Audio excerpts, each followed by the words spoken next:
ஐந்தாண்டு திட்டங்கள் இந்த வீடியோவில் பார்க்க போகிறோம். ஐந்தாண்டு திட்டங்கள் இந்த டாப்பிக்கை பொறுத்தளவு இது டிஎன்பிஎஸ்சி எந்த போட்டித் தேர்வு எடுத்துட்டாலும் சரி, இந்த ஐந்தாண்டு திட்டங்கள் இல்லாத கொஷினே இருக்காது. என்ன காரணம் அப்படின்னா, இந்தியாவினுடைய பொருளாதார வளர்ச்சியில் ஐந்தாண்டு திட்டம் மிக மிக முக்கியமானது, தவிர்க்க இயலாதது. இந்தியா சுதந்திரம் அடைந்த பிறகு மிக பெரிய அளவில் உணவு பஞ்சம்.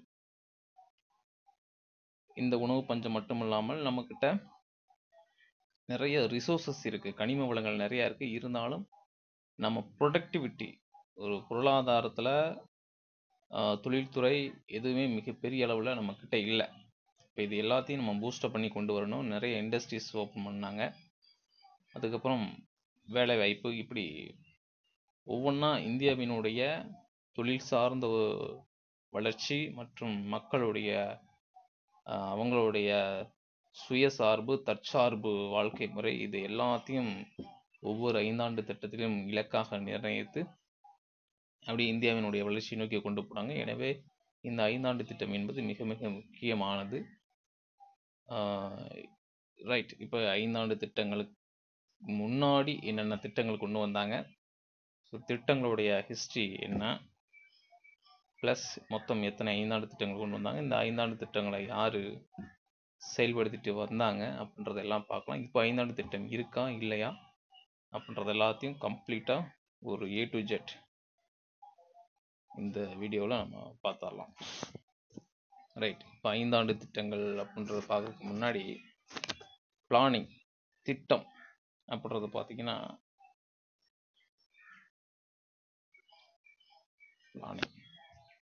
இந்த பிளானிங் இந்தியாவிற்கென்று ஒரு பொருளாதார திட்டம் வேண்டும் அப்படின்னு 1934 விஸ்வேஸ்வரையா இவர் கர்நாடக மாநிலத்தைச் சேர்ந்த ஒரு இன்ஜினியர், ஒரு பொறியியலாளர். இவர் என்ன பண்ணுறாரு அப்படின்னா, 1934 ஒரு புக்கு ரிலீஸ் பண்ணுறாரு. அந்த புக்கு ஆங்கிலத்தில் பிளான் எக்கனாமி ஆஃப் இந்தியா, இந்தியாவின் திட்டமிட்ட பொருளாதாரம் அப்படின்ற ஒரு புக்கை ரிலீஸ் பண்ணுறாரு. இதில் என்ன சொல்கிறாரு அப்படின்னா, இந்தியாவிற்கு திட்டங்கள் ரொம்ப முக்கியமானது அப்படின்னு சொல்கிறாரு. இவர் 10 ஆண்டு அல்லது 20 ஆண்டு திட்டங்களை முன்மொழிகிறார். இப்படி ஒரு லாங் டைம் ஒரு டார்கெட் செட் பண்ணி நம்மளுடைய பொருளாதாரத்தை கொண்டு போகணும் அப்படின்னு சொல்கிறாரு. ஆரம்பத்தில் இவர் எழுதின புத்தகம் திட்டமிடுதலுக்கான ஒரு ஆரம்ப புள்ளியாக அமைந்தது. 1934 பிளான்ட் எக்கனாமி ஆஃப் இந்தியா, இந்தியாவினுடைய திட்டமிட்ட பொருளாதாரம். இந்த புக் எழுதினவர் விஸ்வேஸ்வரையா, மறந்துடக்கூடாது, இது கொஸ்டினில் கேட்டுக்கிறாங்க ஆல்ரெடி. ரைட், அதுக்கப்புறம் planning committee 1938 national planning committee, அதாவது தேசிய திட்டக்குழு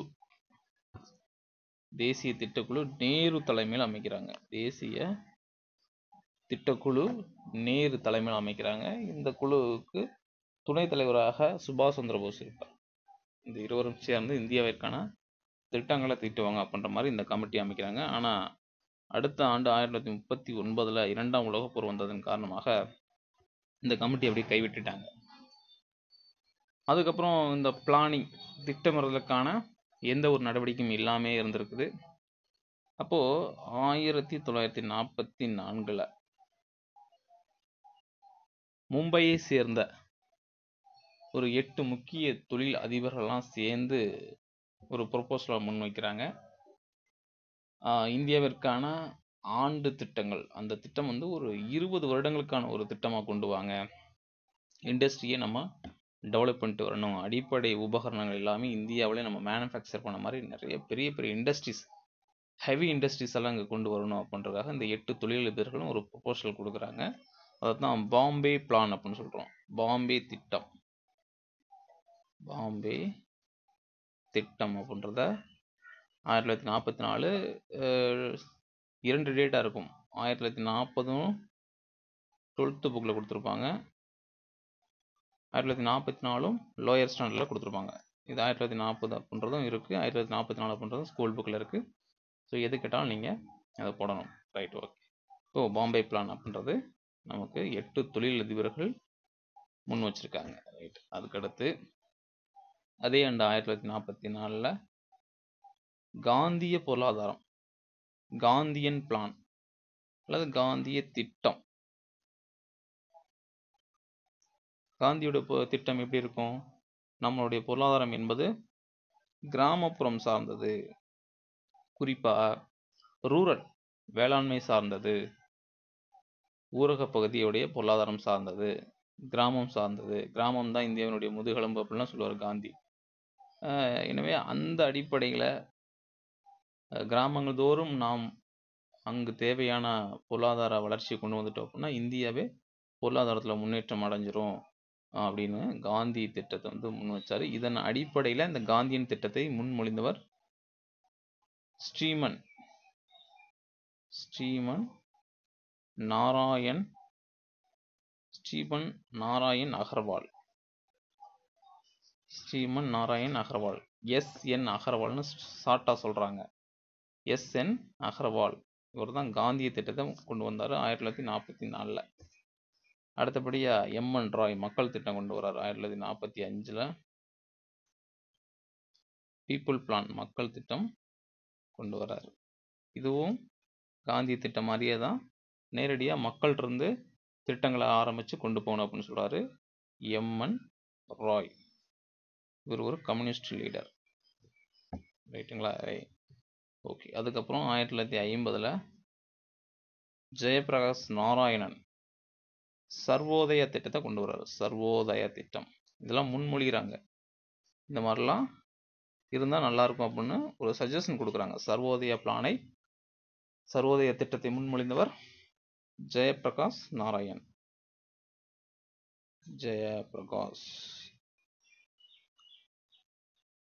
நாராயணன்.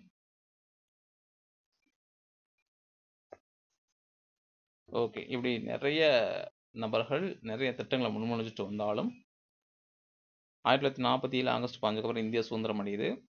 அதுக்கப்புறம் இந்திய அரசானது 15 மார்ச் 1950 நேரு தலைமையிலான அரசாங்கம் இந்த தேதியில பிளானிங் கமிஷன் திட்ட குழுவை உருவாக்குறாங்க. பிளானிங் கமிஷன் ஃபார்ம் பண்றாங்க. இந்த பிளானிங் கமிஷன் என்ன செய்யும்? இந்த பிளானிங் கமிஷன் தான் இந்தியாவிற்கு தேவையான திட்டங்களை கொண்டு வரும். கொண்டு வர்றது மட்டும் இல்லாமல் அதை இம்ப்ளிமெண்ட் பண்ணும், அதையும் செயல்பாட்டுக்கு கொண்டு வரும். மேலும் இதை ரெகுலேட்னா ஒழுங்குபடுத்தும். ஓகேங்களா? அப்போ ஒரு ஸ்கீமை ஃபஸ்ட்டு உருவாக்குறதும் இந்த பிளானிங் கமிஷன் தான். அதை செயல்படுத்துறது, நெறிப்படுத்துறது எல்லாத்தையும் பார்க்குறது இந்த பிளானிங் கமிஷன் தான். இது கொண்டு வந்தது 15 மார்ச் 1950. ரைட்டு. இப்போது முன்னாடி, அதாவது நம்ம பின்னாடி போயிடலாம். 1928 இந்த ஆண்டுகளில் சோவியத் ரஷ்யா, USSR ரஷ்யாவில் ஜோசப் ஸ்டாலின் என்ன பண்ணுறாருன்னா, ரஷ்யாவினுடைய பொருளாதார முன்னேற்றத்துக்காக 5 ஆண்டு திட்டம், 7 ஆண்டு திட்டம், 10 ஆண்டு திட்டம், இந்த மாதிரி நிறைய திட்டங்களை கொண்டு வந்து ரஷ்யாவில் செயல்படுத்துகிறாரு. அதனால் அவங்களுடைய பொருளாதாரம் நல்ல நிலைமைக்கு வருது. ரஷ்யாவுக்கு போன ஜவஹர்லால் நேரு என்ன பண்ணுறாரு, அதை பார்க்குறாரு.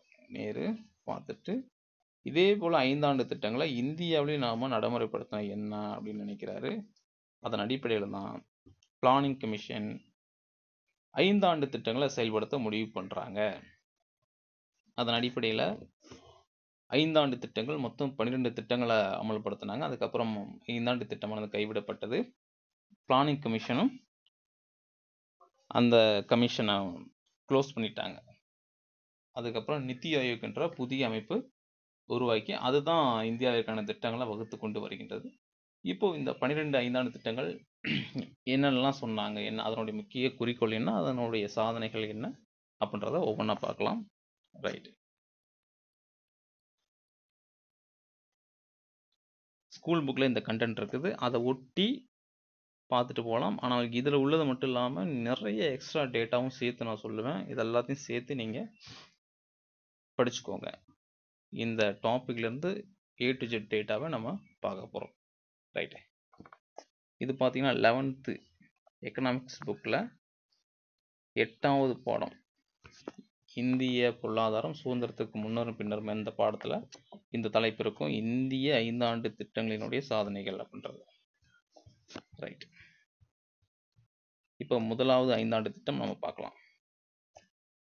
முதலாவது 5 ஆண்டு திட்டம் 1951 இருந்து 1956 வரை 5 ஆண்டுகள் இந்த திட்டம் இருக்கு.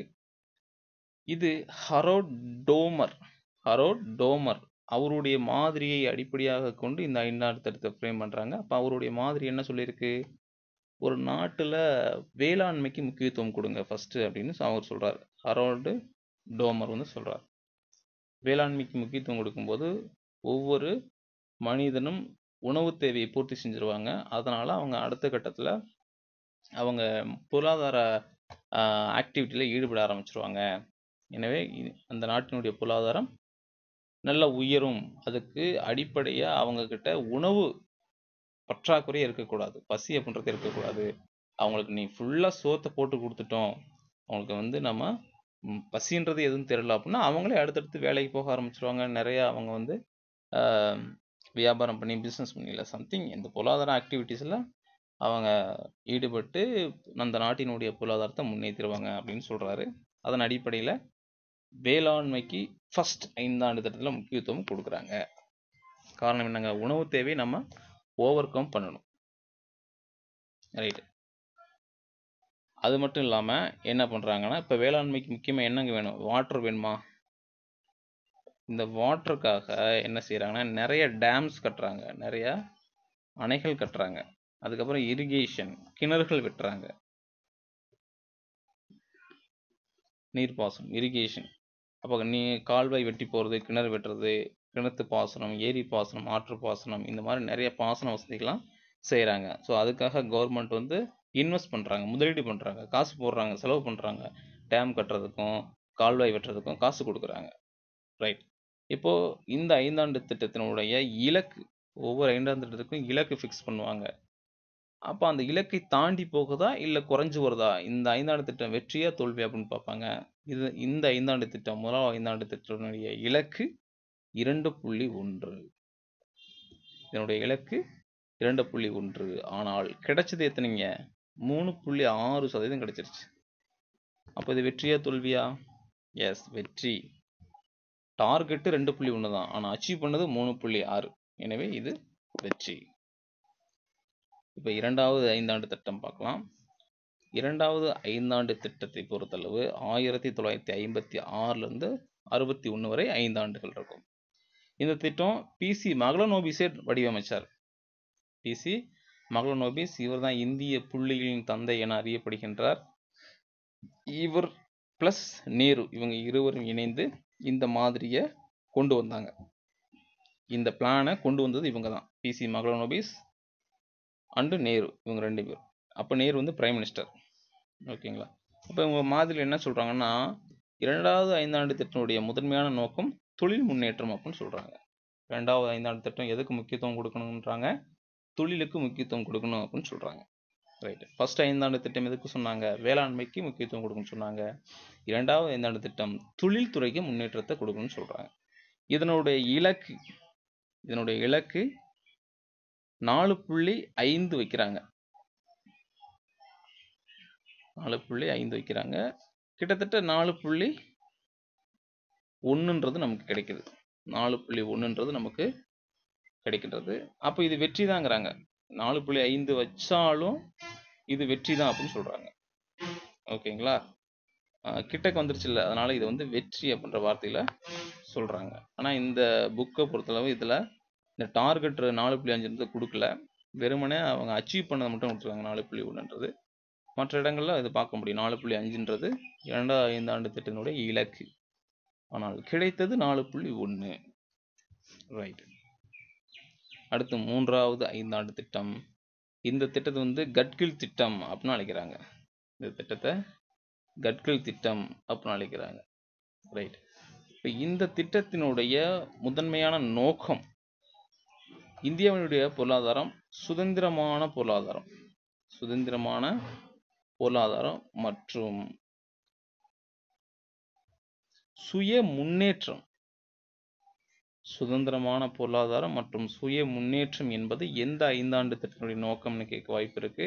3வது ஐந்தாண்டு திட்டத்தினுடைய நோக்கம். அது மட்டும் இல்லாமல் இதில் என்ன செய்கிறாங்கன்னா அக்ரிகல்ச்சருக்கு கூடுதலாக மீண்டும் என்ன செய்கிறாங்க, ஃபோக்கஸ் கொடுக்குறாங்க. அக்ரிகல்ச்சருக்கு கூடுதலாக ஃபோக்கஸ் கொடுக்குறாங்க. அதுலேயும் கோதுமை பயிருக்கு அதிகமான முக்கியத்துவம் கொடுக்குறாங்க. ஏன்னா உணவு பற்றாக்குறை இந்த காலத்தில் வந்துருச்சு.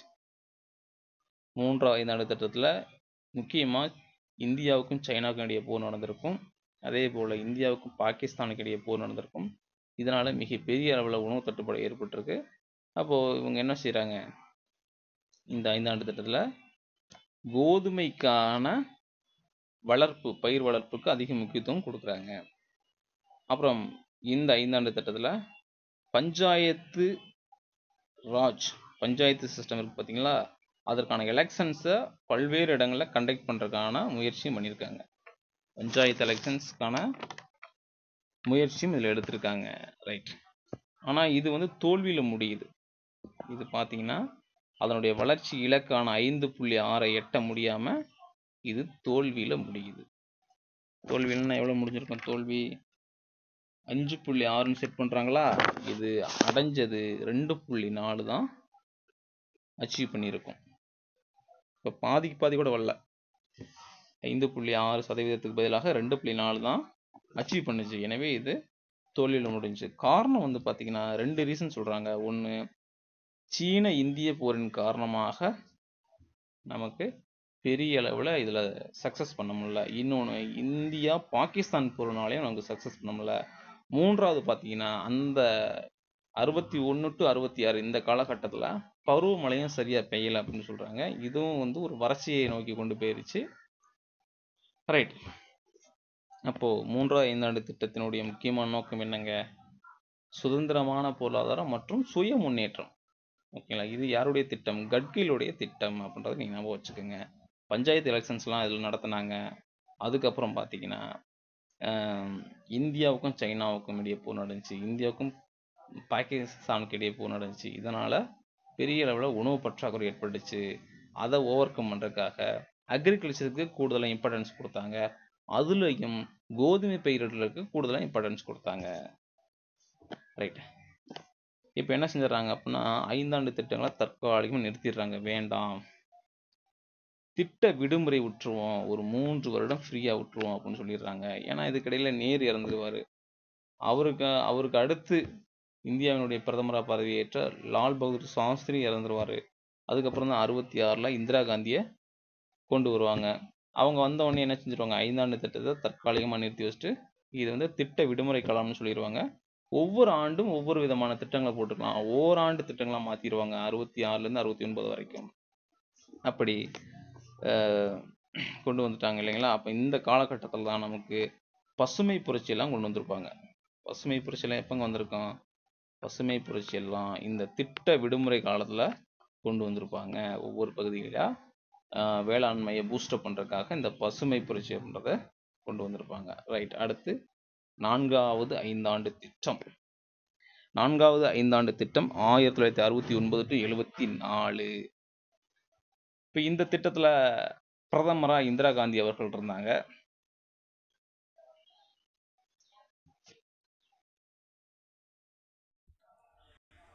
அவங்க ஒரு 2 முக்கியமான நோக்கங்களை முன்வைக்கிறாங்க. ஒன்று, நிலையான வளர்ச்சி இருக்கணும் மற்றும் தற்சார்பு நிலையை அடையணும். செல்ஃப் ரிலையண்ட், நிலையான வளர்ச்சி, இது 2ம் தான் அவங்களுடைய முக்கியமான நோக்கமாக வைக்கிறாங்க. ரைட்.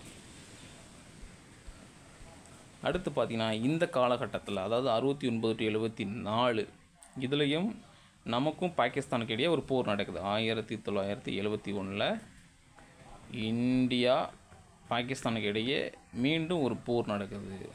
இது வந்து பங்களாதேஷ் விடுதலை போர்னு சொல்லுவோம். பங்களாதேஷுக்கு ஆதரவாக இந்தியா அந்த சண்டையில் குதித்து பாகிஸ்தானுக்கு எகெயின்ஸ்டாக எதிர்த்தரப்பில் நின்று நம்ம சண்டை போட்டோம். அந்த போர்லேயும் வெற்றி பெற்றோம். அதன் காரணமாகவும் இந்த 5 ஆண்டு திட்டம் ஒரு தோல்வியை நோக்கி சந்திக்கிறதுக்கு காரணமாக அமைஞ்சது. கூடுதலாக இந்த காலத்துலேயும் நிறைய வறட்சி, மழை பெய்யாமல் வறட்சி. அது மட்டும் இல்லாமல் இந்த பங்களாதேஷில் தான் பாகிஸ்தான் தொடர்ந்து அங்கே போர் நடத்துனாங்க இல்லைங்களா, அதனால் பங்களாதேஷில் நிறைய அகதிகள் அவங்க இந்தியாவுக்குள்ளே வந்துட்டாங்க. இப்போ அகதிகளின் வருகையினால் இங்கே உணவு பஞ்சமும் ஏற்பட்டுச்சு. இது எல்லாமே 4வது 5 ஆண்டு திட்டம் தோல்விக்கு காரணமாக இருந்துச்சு. ஓகே, இதனுடைய இலக்கு, இந்த திட்டத்தினுடைய இலக்கு 5.7, ஆனால் நமக்கு கிடைச்சது 3.3 தான். 5.7 அப்படின்றது இதனுடைய வளர்ச்சி இலக்கு. நாம் அடைஞ்சது பார்த்திங்கன்னா 3.3 தான். எனவே 4வது 5 ஆண்டு திட்டமும் தோல்வியில் முடிஞ்சிருக்கு. அடுத்து 5வது 5 ஆண்டு திட்டம் 1974 to 79. இந்த திட்டத்தில் வேளாண்மை தொழிலுக்கு மற்றும் சுரங்க தொழிலுக்கு முன்னுரிமை கொடுக்கப்பட்டது. இப்போ மீண்டும் ஃபஸ்ட்லேருந்து வர்ற மாதிரி, முதல் 5 ஆண்டு திட்டத்தில் இதானு சொல்லியிருந்தாங்க, வேளாண்மைக்கும் அடிப்படை தொழில், சுரங்க தொழில், இந்த போன்ற அடிப்படை பிரைமரி செக்டாருக்கும் முக்கியத்துவம் கொடுத்தாங்க இல்லைங்களா. மீண்டும் 5 ஆண்டு திட்டத்தில் அதுதான் ரிப்பீட் ஆகுது. இப்படி தான் நீங்கள் ஞாபகம் வச்சுக்கணும். 1, 5 சேமான ஒரு இலக்காக வருது அப்படின்னு நீங்கள் ஞாபகம் வச்சுக்கணும். கூடுதலாக என்ன செஞ்சுருக்காங்க அப்படின்னா, இந்த 5 ஆண்டு திட்டத்தில் இந்திரா காந்தி என்ன சொல்கிறாங்கன்னா, ஹரிபி ஹடோ அப்படின்ற ஒரு ஹிந்தி நேமை சொல்கிறாங்க. இதனுடைய பொருள் வறுமையை விரட்டுவோம் அப்படின்னு சொல்கிறாங்க. இது ஒரு ஃபேமஸான கொஸ்டின். ஹரிபி ஹட்டோ என்பது எந்த 5 ஆண்டு திட்டத்தினுடைய நோக்கம்னு கேட்பாங்க. 5வது 5 ஆண்டு திட்டம். இதன் மூலமாக வேலை வாய்ப்பு, எம்ப்ளாய்மெண்ட் அப்படின்றத கொடுத்து வறுமையை ஒழிக்கணும். வறுமையை எப்படி விரட்ட முடியும்? எம்ப்ளாய்மெண்ட் கொடுத்து வறுமையை விரட்டணும். அடுத்து 1975 எலக்ட்ரிசிட்டி சப்ளை ஆக்ட், மின்சார சட்டம், மின்சாரம் தரும் சட்டம் கூட சொல்லலாம். இந்த சட்டத்தை வந்து கொண்டு வராங்க. இதனால் ஒவ்வொரு கிராமந்தோறும் மின்சாரத்தை கொண்டு போகிறதுக்கான நடவடிக்கையும் 1975 இந்திரா காந்தி எடுத்தாங்க. அதுக்கப்புறம் இந்த நேஷ்னல் ஹைவே அப்படின்றத ஃபஸ்ட்டுன்னு அந்த இது அவங்க தான் வந்து அறிமுகப்படுத்துகிறாங்க. நேஷ்னல் ஹைவே, அதாவது நேஷ்னல் ஹைவே ஆணையம் கிடையாதுங்க, நேஷ்னல் ஹைவே அப்படின்றத, தேசிய நெடுஞ்சாலை அப்படின்றதையே அவங்க தான் ஆரம்பிக்கிறாங்க. அடுத்து என்ன செய்கிறாங்க அப்படின்னா, அதாவது குறைந்தபட்ச தேவை திட்டம், ஆங்கிலத்தில் மினிமம் நீட்ஸ் ப்ரோக்ராம்,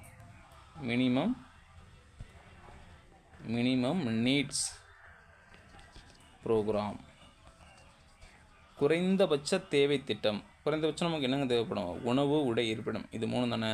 இது 3ஐயும் கொண்டு போகணுன்றதுக்காக டிபி தார் அப்படின்றவர் தான் இந்த திட்டத்தை முன்மொழிகிறாரு. மினிமம் நீட்ஸ் ப்ரோக்ராம், குறைந்தபட்ச தேவை திட்டத்தை முன்மொழிந்தவர் டிபி தார். எந்த 5 ஆண்டு திட்டத்தில்னா 5வது 5 ஆண்டு திட்டம். ரைட்டுங்களா? சரி, இதெல்லாம் கொடுக்குறாங்க. இதனுடைய வளர்ச்சி இலக்கு பார்த்திங்கன்னா 4.4 தான். இதனுடைய வளர்ச்சி இலக்கு 4.4 தான். ஆனால் எவ்வளோங்க பெற்றுச்சு? 4.8. அப்போ இது சக்ஸஸாக இல்லைங்க? சக்ஸஸ். 5வது 5 ஆண்டு திட்டம் சக்ஸஸ். அப்போ 5வது 5 ஆண்டு திட்டத்தில் என்ன செஞ்சாங்க? ஃபஸ்ட்டு அவங்க வேளாண்மைக்கும் சுரங்கத்துக்கும் முக்கியத்துவம் கொடுத்தாங்க. இன்னொன்று வேலைவாய்ப்பை கொடுத்து வறுமையை விரட்டணும்னு சொல்கிறாங்க. அந்த வறுமையை விரட்டுறதுக்கான ஹிந்தி நேம் தான் ஹரிபி ஹட்டாவோ. இதனால் மின்சாரத்தை அனைத்து கிராமங்களுக்கும் கொடுத்தாங்க. அதுக்கப்புறம் குறைந்தபட்ச தேவை திட்டத்தை டிபி தார் கொண்டு வந்தார். 4.4 விட 4.8 கிடைச்சது. ரைட். அடுத்த 6வது 5 ஆண்டு திட்டம்.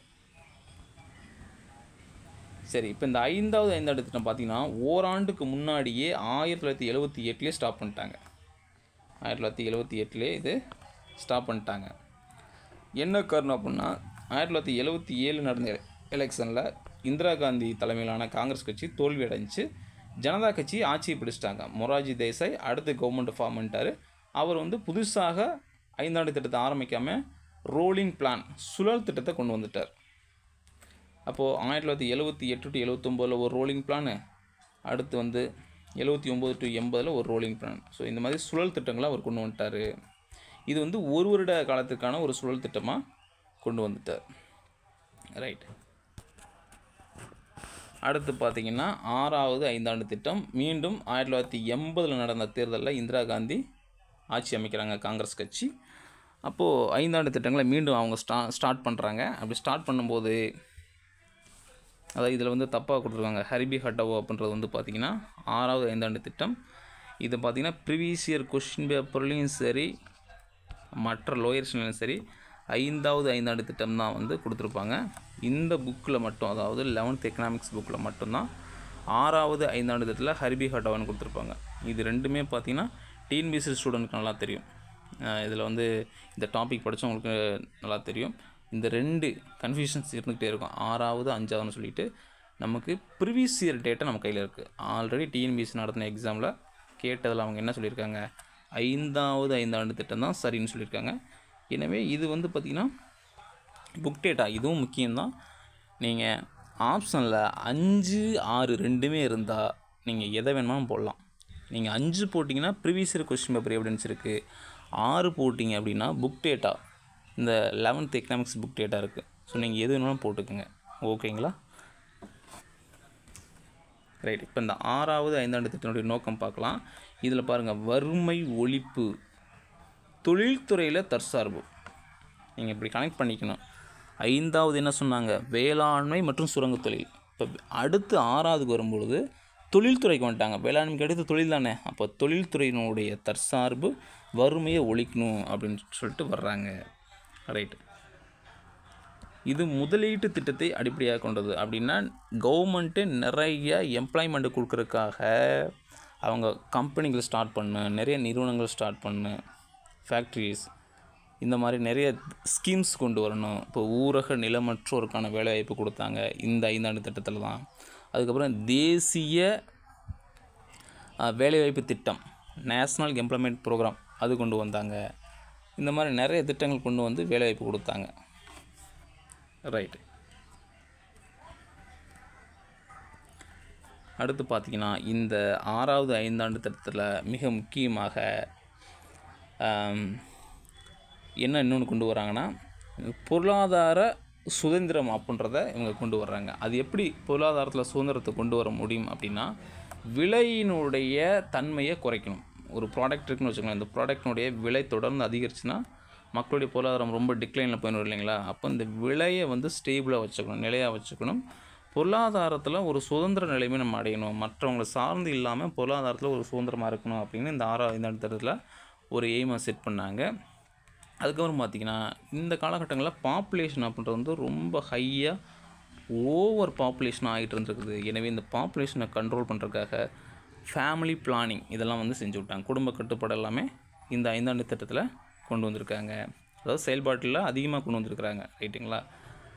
ஃபேமிலி பிளானிங்லாம் முன்னாடியே 1950 காலகட்டங்களே வந்துருச்சு. இந்த 6வது 5 ஆண்டு திட்டத்தில் பார்த்திங்கன்னா ஃபேமிலி பிளானிங்கை அதிகமாக இம்போஸ் பண்ணியிருக்கிறாங்க. அதுக்கப்புறம் ஊரக பகுதிகளில் விவசாயத்திற்காகவும் மற்ற தொழிலுக்காகவும் கடன் கொடுக்கறதுக்காக ஒரு பேங்க்கை வந்து புதுசாக கவர்மெண்ட் கொண்டு வராங்க. அதுதான் நபார்டு பேங்க். 6வது 5 ஆண்டு திட்டத்தில் நபார்டுன்ற பேங்க்கை வந்து ஸ்டார்ட் பண்ணுறாங்க. எதுக்காக இந்த பேங்க் கொண்டு வராங்க? இது வந்து விவசாயம் மற்றும் சின்ன சின்ன தொழில்களுக்கு கடன் கொடுக்கறதுக்காக இந்த பேங்க் கொண்டு வராங்க. National bank for agriculture and rural development, தேசிய வங்கி, விவசாய மற்றும் ஊரக வளர்ச்சிக்கான தேசிய வங்கி. விவசாயம் மற்றும் ஊரக வளர்ச்சிக்கான தேசிய வங்கி தான் நபார்டு. இது வந்து 1982 ஸ்டார்ட் பண்ணியிருக்காங்க. 1982 இந்த நபார்டு பேங்கானது தொடங்கப்பட்டது. ரைட்.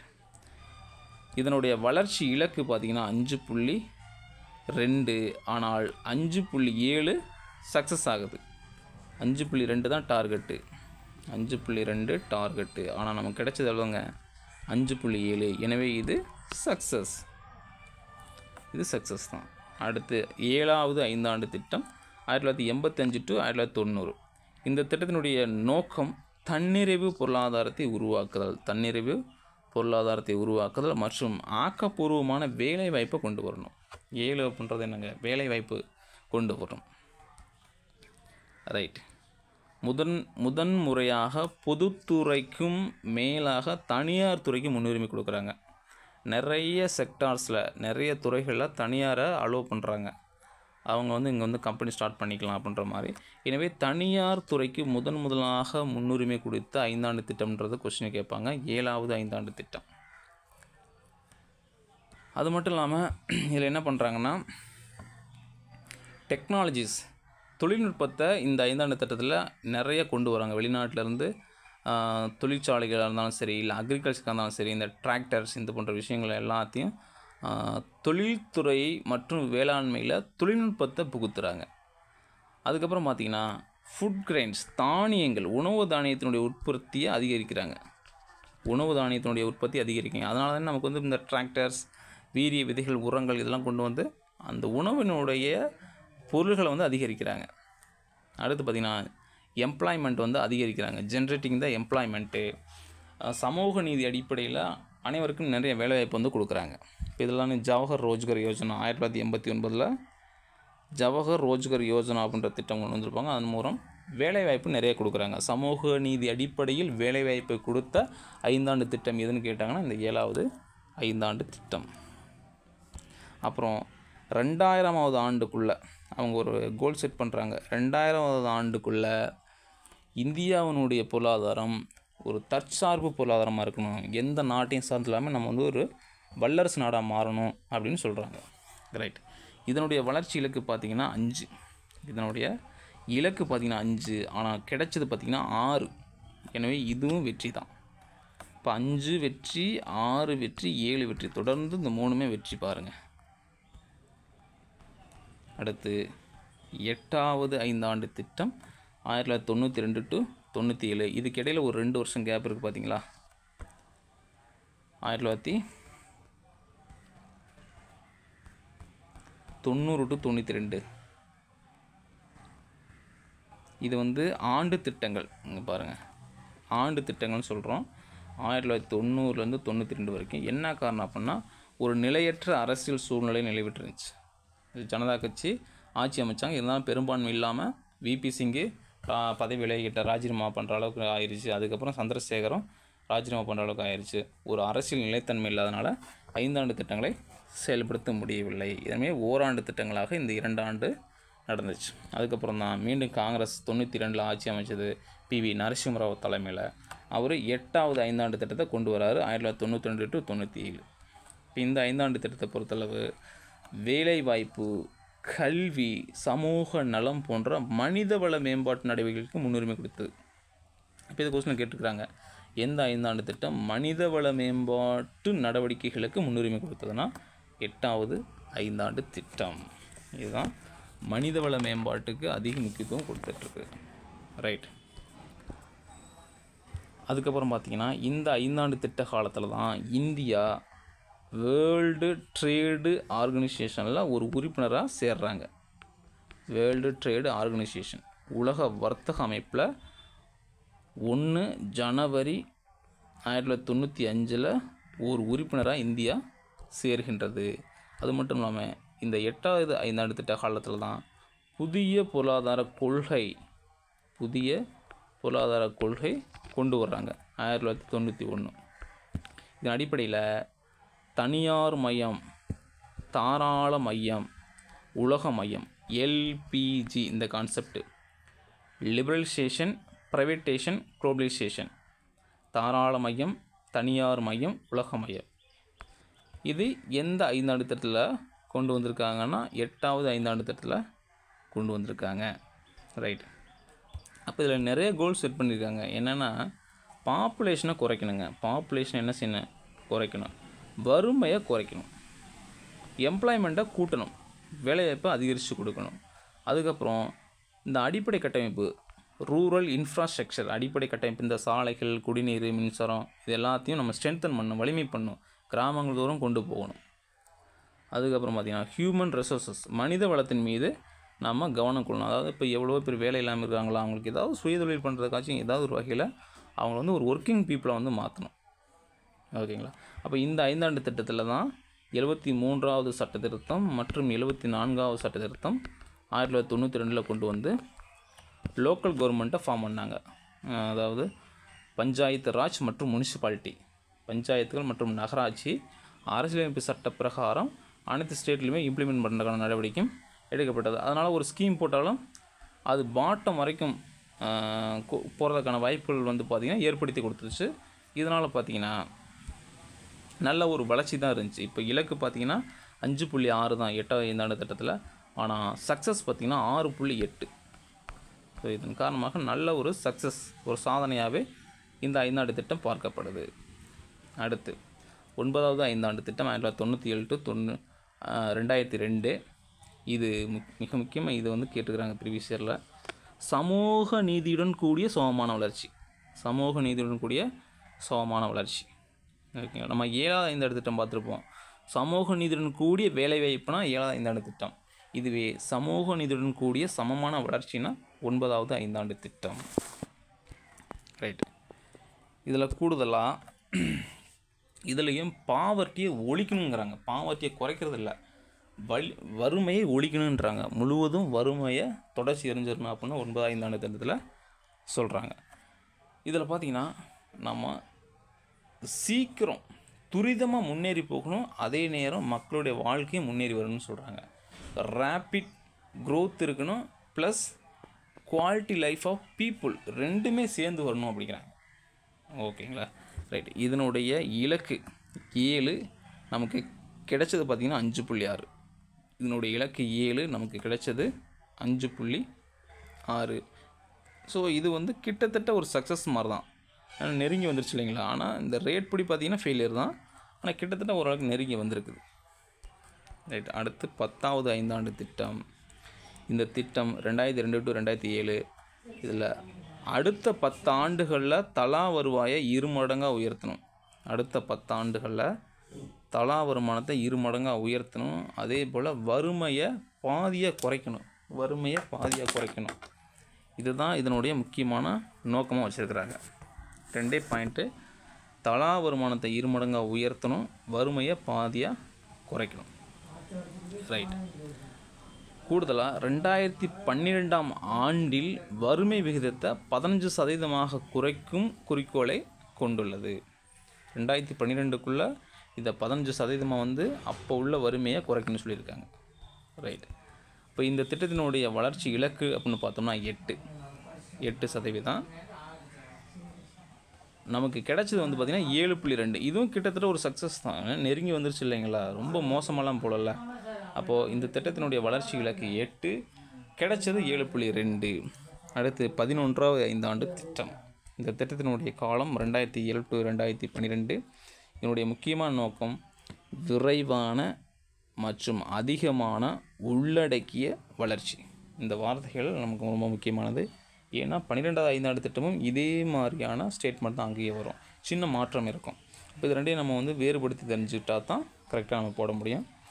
விரைவான மற்றும் அதிகமான உள்ளடக்கிய வளர்ச்சி, ஆங்கிலத்தில் ரேப்பிட், விரைவான, அண்டு மோர், அதிகமான, உள்ளடக்கிய அப்படின்னா இன்க்ளூசிவ், க்ரோத், வளர்ச்சினா க்ரோத். அப்போ ஆங்கிலத்தில் rapid and more inclusive growth, தமிழில் விரைவான மற்றும் அதிகமான உள்ளடக்கிய வளர்ச்சி தான் 11வது 5 ஆண்டு திட்டம்.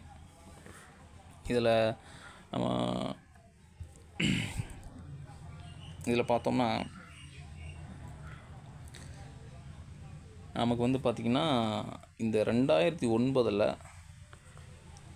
ரைட் டு எஜுகேஷன் ஆக்ட் கொண்டு வந்திருப்பாங்க. ரைட் டு எஜுகேஷன், கல்வி உரிமை சட்டத்தை கொண்டு வந்திருப்பாங்க இந்த 5 ஆண்டு திட்டத்தில், 11வது 5 ஆண்டு திட்டம். இதே 11வது 5 ஆண்டு திட்டத்தில் 2வது பசுமை புரட்சி கொண்டு வந்திருப்பாங்க. இது ரொம்ப முக்கியமான பாயிண்ட், 8th புக்கில் கொடுத்துருப்பாங்க. 2வது பசுமை புரட்சி எந்த 5 ஆண்டு திட்டத்தில் கொண்டு வந்தாங்கன்னா 11வது 5 ஆண்டு திட்டத்தில் கொண்டு வந்தாங்க. இந்த 11வது 5 ஆண்டு திட்டத்தை வடிவமைத்தவர் சி ரங்கராஜன். சி ரங்கராஜன் இவர் வந்து ஆர்பிஐயில் கவர்னராக இருந்திருப்பார். சி ரங்கராஜன் கவர்னர் கிடையாது, ஃபினான்ஸ் கமிஷனில் இருந்திருப்பார் நினைக்கிறேன். ஃபினான்ஸ் கமிஷனில் இவர் வந்து ஃபினான்ஸ் கமிஷனராக இருந்திருப்பார் சி ரங்கராஜன். 12வது நிதி ஆணையத்தின் தலைவராக சி ரங்கராஜன் இருந்திருப்பார். இந்த டேட்டா தப்பாக இருந்தால் கமெண்ட்ஸில் சொல்லுங்கள், ஓகேங்களா. ஆனால் இவர் தான் இந்த 11வது ஐந்தாண்டு திட்டத்தினக்கான ஒரு பரிந்துரையை செஞ்சுருப்பார். ரைட்டு. அது மட்டும் இல்லாமல் இந்த 11வது ஐந்தாண்டு திட்டத்தில் அனைவருக்கும் தூய்மையான குடிநீர் கொடுக்கணும், க்ளீன் வாட்டர் டு ஆல் அப்படின்றதையும் இந்த ஐந்தாண்டு திட்டத்தில் ஒரு குறிக்கோளை வந்து வச்சுருந்தாங்க. கூடுதலாக சுற்றுச்சூழலை நம்ம பாதுகாக்கணும் அப்படின்றதும் இந்த ஐந்தாண்டு திட்டத்தில் வலியுறுத்தி இருந்தாங்க. ரைட். இதனுடைய வளர்ச்சி இலக்கு என்பது 8.1. வளர்ச்சி இலக்கு என்பது 8.1, ஆனால் நமக்கு கிடைச்சது 7.9. கிட்டத்தட்ட சக்ஸஸ் தாங்க. 0.2 தான் பாருங்கள், 0.2 தான் நமக்கு டிஃப்ரென்ஸ். இப்போ 11வது ஐந்தாண்டு திட்டத்தில் ஏகப்பட்ட கோல் செட் பண்ணாங்க. அது மட்டும் இல்லாமல் இந்த 11வது ஐந்தாண்டு திட்டத்தில் என்ன பண்ணுறாங்க அப்படின்னா உயர்கல்வியில் சேர்றாங்க பார்த்தீங்களா, அதனுடைய விகிதத்தை அதிகரிக்கணும் அப்படின்னு சொல்லியிருந்தாங்க. அதுக்கப்புறம் தொலைதூர கல்வியில் படிக்கிறாங்களா அவங்களுடைய விகிதத்தையும் அதிகரிக்கணும்னு சொல்லியிருந்தாங்க. அப்புறம் ரைட் டு எஜுகேஷன் ஆக்ட் வந்துச்சு, அதை கொண்டு வந்தாங்க. என்விரான்மெண்ட்டை பாதுகாக்கணும். அடுத்து வந்து பாலின அந்த கேப், பாலின இடைவெளி இருக்குது பார்த்தீங்களா. இப்போ 1000 ஆண்களுக்கு எத்தனை பெண்கள் இருக்கிறாங்க அப்படின்னா கிட்டத்தட்ட 1000க்கு 1000 அந்த ரேஷியோ வந்து கரெக்டாக இருக்கணும். பெண்களோட எண்ணிக்கை குறைஞ்சிடக்கூடாது, இந்த பாலின இடைவெளியை குறைக்கணும் அப்படின்றதையும் 11வது ஐந்தாண்டு திட்டத்தில் கொண்டு வந்தாங்க. க்ளீன் வாட்டர் எல்லாத்துக்கும் கொடுக்கணும், தூய குடிநீர் அப்படின்னு சொன்னாங்க. அப்போ இத்தனை சொல்லியும் பாருங்கள், 8.1க்கு 7.9 வந்துருச்சு. அப்போ கிட்டத்தட்ட சக்ஸஸ் தான். கடைசியாக 12வது ஐந்தாண்டு திட்டம் 2012லேருந்து 2017 வரைக்கும் இருந்துச்சு. இதனுடைய கோல் பாருங்கள், விரைவான, அதிகமான, உள்ளடக்கிய மற்றும் நிலையான வளர்ச்சி. இந்த நிலையானன்ற வார்த்தை மட்டும் எக்ஸ்ட்ரா ஆட் பண்ணியிருப்பாங்க 12வது ஐந்தாண்டு திட்டத்தில். இங்கிலீஷில் பாருங்கள், ரேப்பிட் அல்லது ஃபாஸ்டர். ரேப்பிட்னு சொல்லலாம் அல்லது ஃபாஸ்டர்னு சொல்லலாம், ஓகேங்களா. அப்போ rapid, more inclusive and sustainable growth, நிலையான அப்படின்ற வார்த்தையை 12வது ஐந்தாண்டு திட்டத்தில் சொல்லியிருப்பாங்க. விரைவான, அதிகமான, உள்ளடக்கிய மற்றும் நிலையான வளர்ச்சி. இந்த நிலையானன்னு வந்தால் 12வது ஐந்தாண்டு திட்டம். சரி, இதில் என்னெல்லாம் சொல்லியிருப்பாங்க, இதில் அனைத்து கிராமங்களுக்கும் மின்சாரத்தை கொண்டு போகணும் அப்படின்றத ஃபஸ்ட்டு சொல்லியிருப்பாங்க. அடுத்தபடியாக இந்த பாலின இடைவெளியை குறைக்கணும்னு இதுலேயும் சொல்லியிருப்பாங்க. அதுக்கப்புறம் இதுலேயும் உயர்கல்வி விகிதத்தை அதிகப்படுத்தணும் அப்படின்னு சொல்லியிருப்பாங்க. கூடுதலாக என்ன சொல்லியிருப்பாங்கன்னா ஆண்டுதோறும் ஒவ்வொரு ஆண்டும் 1 மில்லியன் ஹெக்டேர் நிலங்களை விவசாய நிலங்களாக மாற்றணும்னு சொல்லியிருப்பாங்க. ஒவ்வொரு ஆண்டும் 1 மில்லியன் ஹெக்டேர் விவசாய நிலங்களாக மாற்றணும், தரிசு நிலங்களை விவசாய நிலங்களாக மாற்றணும் அப்படின்னு சொல்லியிருப்பாங்க. ரைட்டா. இதனுடைய வளர்ச்சி இலக்கு 8 தான். இதனுடைய வளர்ச்சி இலக்கு 8 தான். ஆனால் பார்த்திங்கன்னா இது 2015லேயே இந்த ஐந்தாண்டு திட்டத்தை க்ளோஸ் பண்ணிடுவாங்க. 2 ஆண்டுக்கு முன்னாடியே இதை க்ளோஸ் பண்ணிடுவாங்க. காரணம் என்னென்னா நிதி ஆயோக் அப்படின்ற அமைப்பு இந்த பிளானிங் கமிஷனுக்கு பதிலாக அந்த அமைப்பை கொண்டு வந்துடுவாங்க. அது 1 ஜனவரி 2015 நிதி ஆயோக் செயல்பட ஆரம்பிச்சிடும். அதுக்கப்புறம் நமக்கு இப்போது பிளானிங் கமிஷன்லாம் கிடையாது, ஒன்லி நிதி ஆயோக் மட்டும்தான், ஓகேங்களா. நிதி ஆயோக் மட்டும்தான். ரைட். இது வரைக்கும் நாம் 12 ஐந்தாண்டு திட்டங்கள் பார்த்தோம். கூடுதலாக இன்ட்ரோடக்ஷனில் இருந்து திட்டங்கள்லாம் என்ன, அது எப்படி வந்துச்சு அப்படின்றது எல்லாத்தையும் பார்த்தோம். அடுத்த வீடியோவில் நிதி ஆயோக் என்ன அப்படின்றத பற்றி பார்க்கலாம். இப்போ எப்படி வந்து ஃபங்க்ஷன் ஆகுது, இப்போ என்னென்ன திட்டம் கொண்டு வந்துருக்காங்க அப்படின்ற பற்றி நம்ம பார்க்கலாம். நன்றி.